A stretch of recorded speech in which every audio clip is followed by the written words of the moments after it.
another program of ستارے ہمارے. اور ہمارے ساتھ آج سوشل میڈیا کا ایک بڑا ہی جگمگاتا ہوا ستارہ موجود ہے. بہت سے لوگوں نے ہم سے ریکویسٹ کی کہ سوشل میڈیا کے ستاروں کو بھی تو اپنے پروگرام پہ لے کے آئیے, تو ہم نے کافی زیادہ لوگوں سے ریکویسٹ کی, اور آج جنہوں نے ہمیں ٹائم دیا ہے وہ بہت اچھے رائٹر ہیں, پوئٹ ہیں. ان کی کتاب بھی منظر عام پہ آئی ہے جس نے خوب دھوم مچائی ہے, اس کے بارے میں بھی ان سے بات کریں گے, اور بہت اچھا گاتے بھی ہیں. تو آئیے آپ کو ملواتے ہیں سعید ابراہیم سے. السلام علیکم سر. السلام علیکم, کیسی ہیں؟ میں بالکل ٹھیک ٹھاک. کیسے مزاج ہیں آپ کے؟ میں بہت مزے میں. کوئی مزے میں. کیا چل رہا ہے آج کل لائف میں؟ صبح سے لے کے رات گئے تک میرا خیال ہے کہ کوئی بھی لمحہ ایسا نہیں ہوتا جب میں یہ کہہ سکوں کہ میں فارغ ہوں. شاید اس کی وجہ یہ ہے کہ جو عادتیں ہم بنا لیتے ہیں وہ پھر چھوٹتی نہیں ہیں. تو میری زندگی میں جو اہم ترین کام ہے وہ مسلسل سوچنے کا. یعنی یوں سمجھیں کہ کوئی بھی بات سوچتی ہوں, کوئی کوشچن دماغ میں آ گیا اور بس اس کے جواب میں سے یا پھر میں اسے لکھ لیتا ہوں اور یا اس کا جواب سوچتا رہتا ہوں. یہ میری مصروفیت ہے. باقی مہربان صاحب ہیں, ان کے ساتھ میں مصروفیت ہوتی ہے, مسز کے ساتھ مصروفیت ہوتی ہے. زبردست مصروفیت ہے. اچھا سر بتائیے گا, سعید ابراہیم ایکچولی ہے کون؟ آپ شاعر ہیں, آپ مصنف ہیں, آپ مصور ہیں, آپ گلوکار ہیں. سعید ابراہیم ایک بے چین انسان کا نام.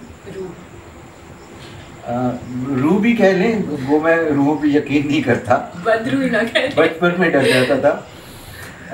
ایک بے چین انسان. اچھا, بے چین سے مراد یہ نہیں ہے کہ ایک ایسا شخص جس کو لطف نہیں آتا, سکون نہیں آتا, کیونکہ میں یہ سمجھتا ہوں کہ حرکت اور سکون یہ ایک ہی سکے کے دو رخ ہیں. تو میرے اندر جو تحرک ہے وہ مجھے بہت سیٹسفیکشن دیتا ہے, مجھے رکنا موت لگتا ہے. سو سعید ابراہیم آپ یہ کہیں کہ ایک بے چین انسان, مسلسل سوچنے والا انسان. اور سوچنے کا مطلب یہ نہیں ہے کہ انڈسپلنڈ سوچ, بےمانی سوچ. نو, میرے لیے سوچنا بہت بامانی عمل ہے, اور میں جو پھر سوچتا ہوں اس کو میری زیادہ سے زیادہ کوشش ہوتی ہے کہ میں اس کا فوری طور پہ فیس بک پہ اظہار کر دوں, یا اگر کوئی بات ایسی ہے جو چند لفظوں میں بیان نہیں ہو سکتی تو پھر میں اس کے لیے ایک مضمون لکھنا شروع کر دیتا ہوں. تو اسی طرح میری دونوں کتابیں وجود میں تقریباً آئیں. پہلی کتاب تو پبلش ہو چکی, دوسرا آنے والی ہے. بالکل جس طرح آپ کی ہزاروں میں فین فالوئنگز ہیں, فیس بک پہ آپ کو لوگ جانتے ہیں, انسپریشن لیتے ہیں آپ سے, موٹیویشن لیتے ہیں آپ سے, انہی کے لیے آپ نے ایک کتاب بھی لکھی سیکس اور سماج کے نام سے. وہ کتاب لکھتے ہوئے آپ کی انسپریشن کیا تھی؟ کیونکہ یہ ایسا ٹاپک ہے جو کہ زیادہ ایکسیپٹیبلٹی نہیں ہے اس کی سوسائٹی میں, تو آپ نے کیا سوچ کے لکھا, اور کیا آپ کو لگتا تھا کہ یہ آپ وہ آڈینس ٹارگٹ کر لیں گے؟ میں یہ سمجھتا ہوں کہ یہ ہماری غلط فہمی ہے کہ اس موضوع کی ایکسیپٹیبلٹی نہیں ہے. اسی موضوع کی تو ایکسیپٹیبلٹی ہے ہماری سوسائٹی میں, لیکن بدقسمتی سے منفی انداز. بالکل جی. یعنی اصل میں اس کتاب کے لکھنے کا مقصد جو ہے وہ سب سے پہلے تو میری اپنی ذات میں اٹھنے والے سوالات ہیں, کیونکہ میں بھی ایک جیتا جاگتا انسان ہوں, میں بھی محبت کرتا ہوں, میں بھی کسی کے ساتھ رشتہ بنانا چاہتا ہوں, اور اس میں جو مسائل میرے سامنے آئے اور پھر اسی حوالے سے مجھے بہت سارے لوگوں سے بات کرنے کا موقع ملا, انٹرویوز کرنے کا موقع ملا. اس سے پہلے میں انہی موضوعات پہ کچھ مضامین لکھ چکا تھا, جیسے ان کے عنوانات تھے مرد ایک ناکام فاتح, شادی یا لیگل پراسٹیٹیوشن.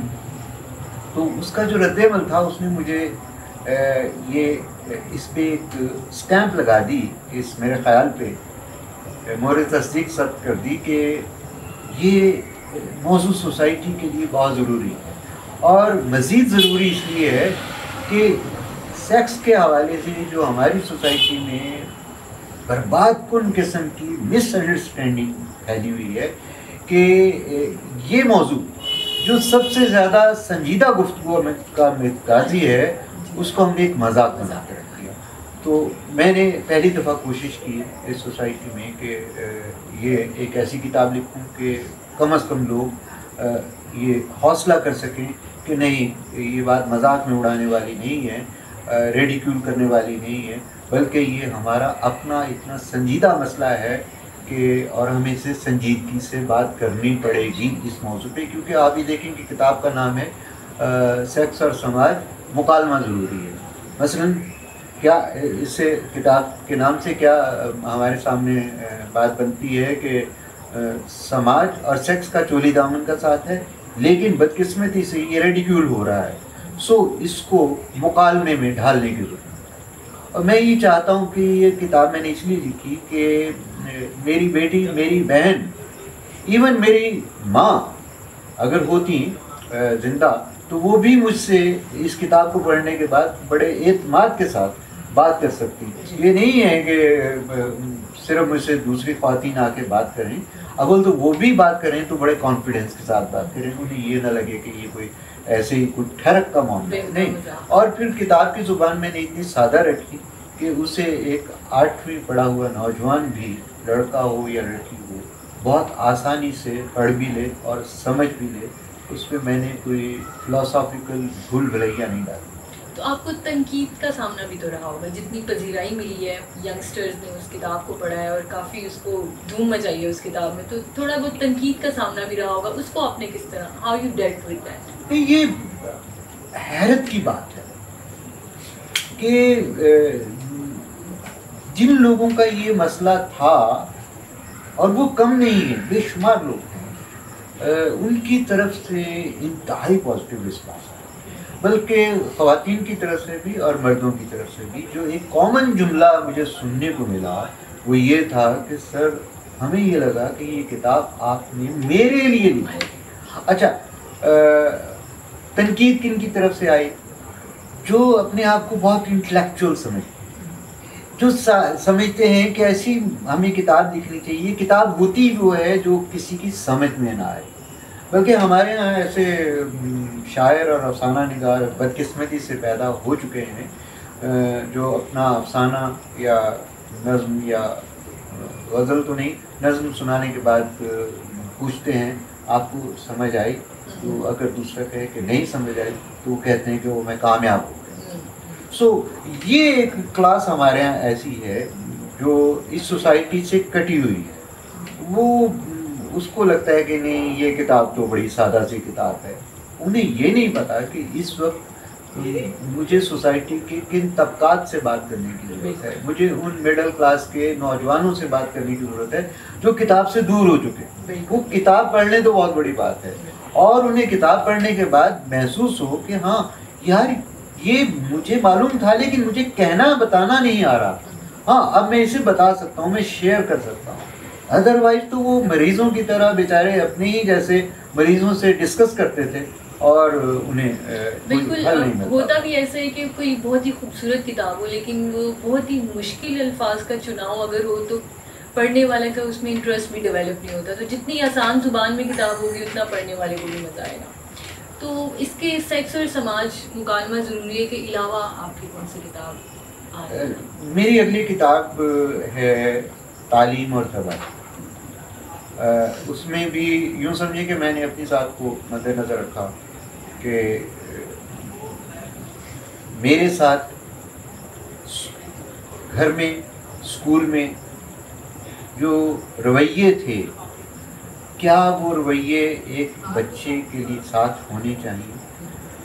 وہاں سے پھر مجھے اس سوال کا جواب ڈھونڈنا پڑا کہ پیرنٹس کیسے ہونے چاہیے، بچے کو کیسے پیرنٹس چاہیے، بچے کو کیسا ٹیچر چاہیے، بچے کو کیسا سکول چاہیے، اور سکول کے اندر کیسا کلاس روم چاہیے.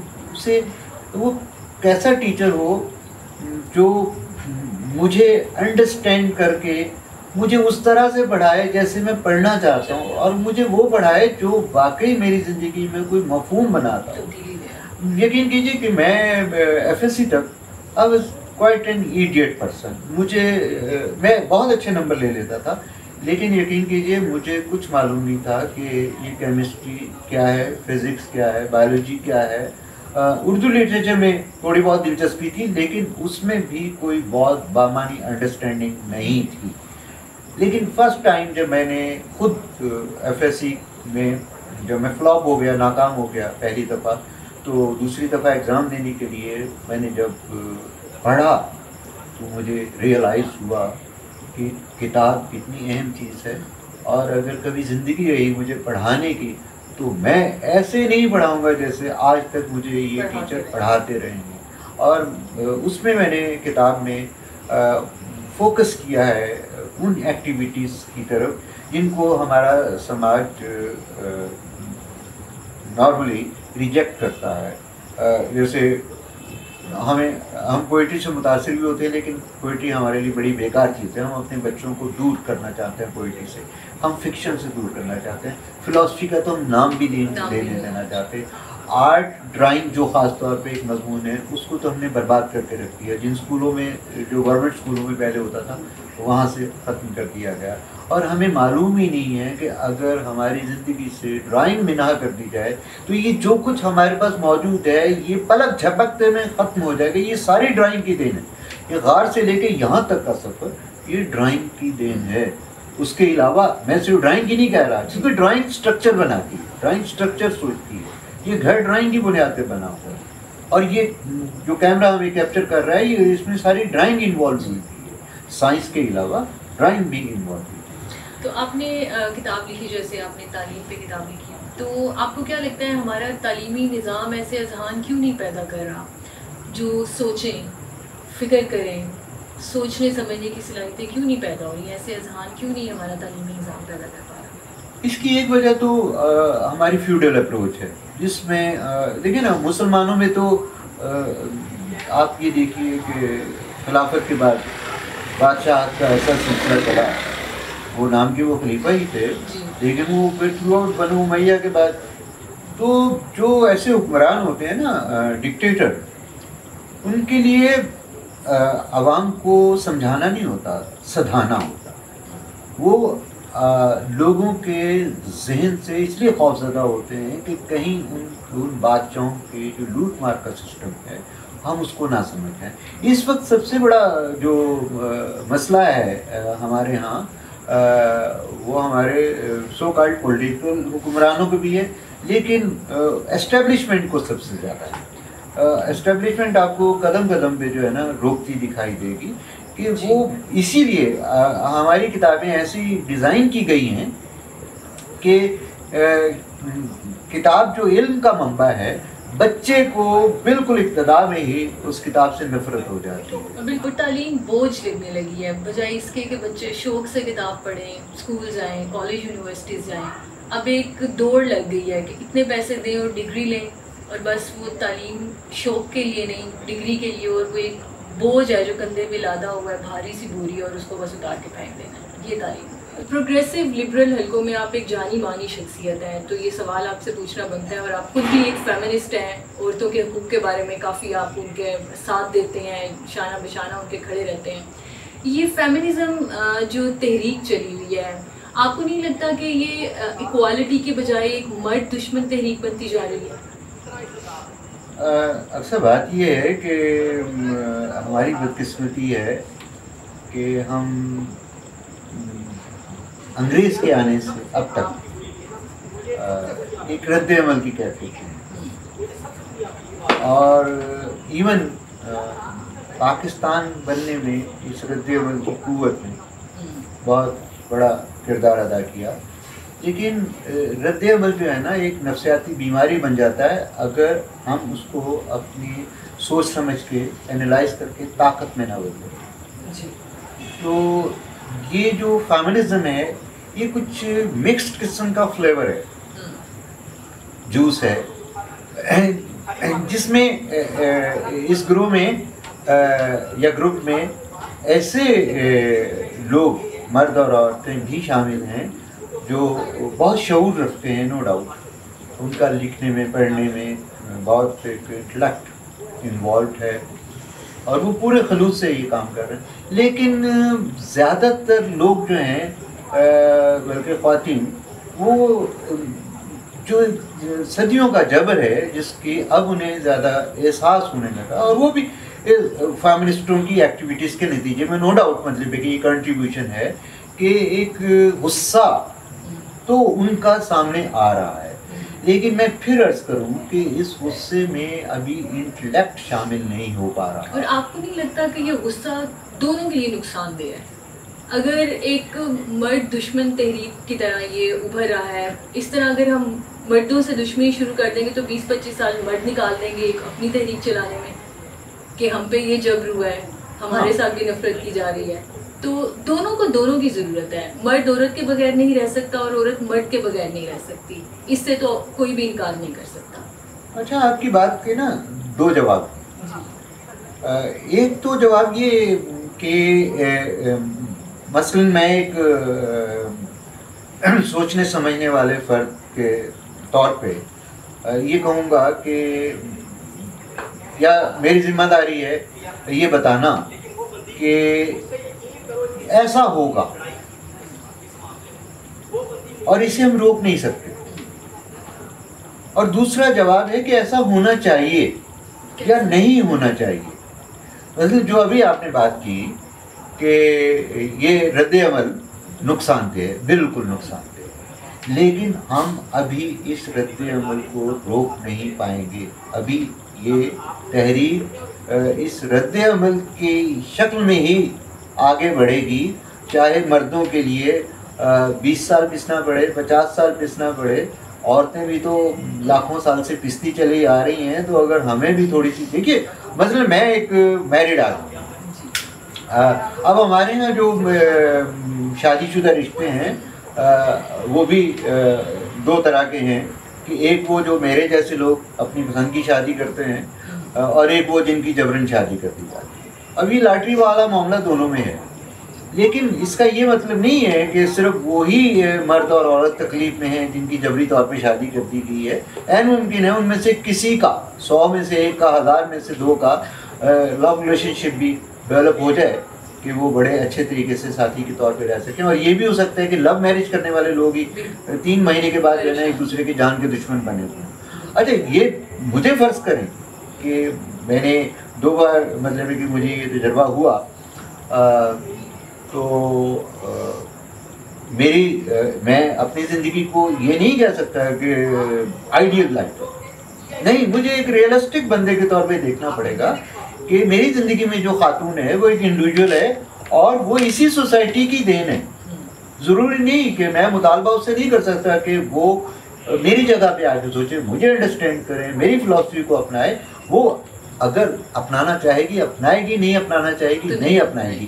لیکن وہ اس کا یہ مطلب تو نہیں ہے کہ وہ مجھے اپنی نفسیاتی تربیت کی وجہ سے, اپنی سماجی تربیت کی وجہ سے, اپنی اپروچ کی وجہ سے مجھے کنفلکٹ کر کے کہیں پرابلم کریٹ نہیں کر سکتی یا مجھ پہ شک نہیں کر سکتی, مجھے اریٹیٹ نہیں کر سکتی.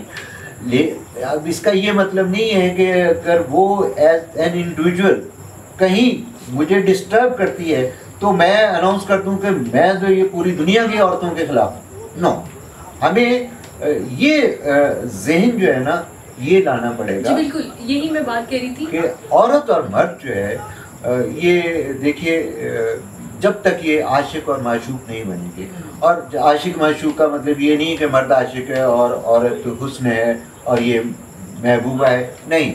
یہ عشق کے رشتے میں, سچی بات ہے محبت کے رشتے میں یہ طے کرنا ناممکن ہے کہ کون کس وقت عاشق ہے اور کون کس وقت معشوق. بالکل, میں آپ ہی کی بات کو آگے بڑھاتی ہوں. جس طرح آپ نے کہا کہ جنرلائز نہیں کر سکتے کہ اگر آپ پہ کوئی خاتون اچھے طریقے سے آپ سے پیش نہ آئے اور آپ کی اب ہر خاتون ہی ایسی ہے. جی جی, اسی طرح خواتین کو بھی ذرا تھوڑا سا یہ کھلا ہاتھ رکھنا چاہیے کہ ہر مرد بھی پھر اسی طرح ہر نیچر کا نہیں ہوتا. اگر ایک مرد نے ظلم کیا ہے تو ضروری نہیں کہ ہر مرد ہی ظلم کرے گا.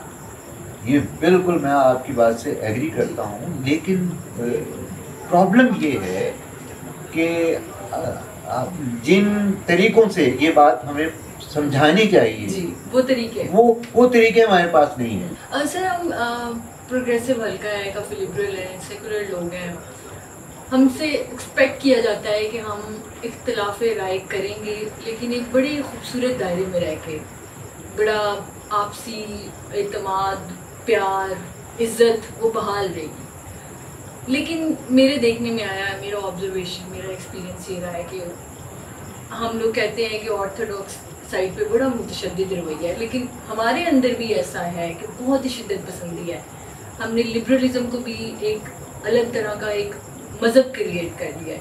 ہم بالکل اختلاف رائے کو سمجھنے کی کوشش نہیں کرتے, برداشت ہی ختم ہو گئی ہے. تو اس پہ آپ تھوڑی سی روشنی ڈالیے, ایسا کیوں ہے, اتنا متشدد رویہ اس طرف اب کیوں آ رہا ہے, اور کیوں برداشت نہیں کر رہے؟ اپنی مخالف کی رائے سننا ہم کیوں اپنے لیے انسلٹ سمجھ رہے ہیں؟ دیکھیے جو یورپ میں اقدار ڈیولپ ہوئی نا, وہ رینیسانس کے بعد, مطلب ہے کہ یہ سمجھیں کہ 500-600 سال کا وقت ہے جس میں یہ ڈیموکریٹک رویے, برداشت کے رویے پیدا ہوئے. ہمارے یہاں تو یہ صورتحال تھی کہ مذہبی بیانیے کے خلاف بات کرنا تقریباً ناممکن سمجھا جاتا تھا. اور یہ بھی آپ کو معلوم ہوگا کہ سوسائٹی میں ایسے بھی شمار لوگ تھے جن کو ہم بہت زیادہ انٹلیکچوئل نہیں کہہ سکتے, لیکن انہیں کچھ باتیں سمجھ میں آ رہی تھیں, لیکن وہ کویسچن نہیں کر سکتے تھے.